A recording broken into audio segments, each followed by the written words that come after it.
Kde jsem oči nechal, když jsem tobě spěchal Ostravou, Ostravou.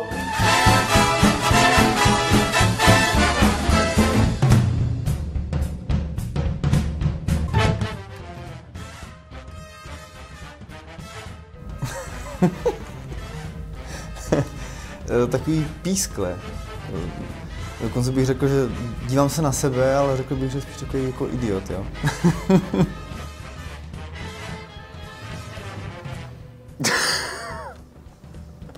Co to je za cucáka? Vypadáme jako akvarijní rybička tady.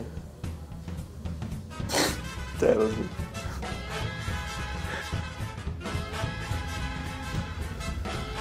No, tak to jsem býval ještě mladý kluk tady.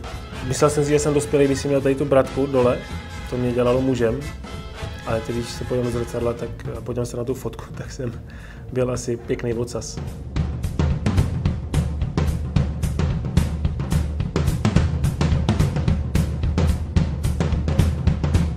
Je to akce vousatých zvířat. Ale co si budeme vykládat? Stejně to děláme pro vás, milé ženy.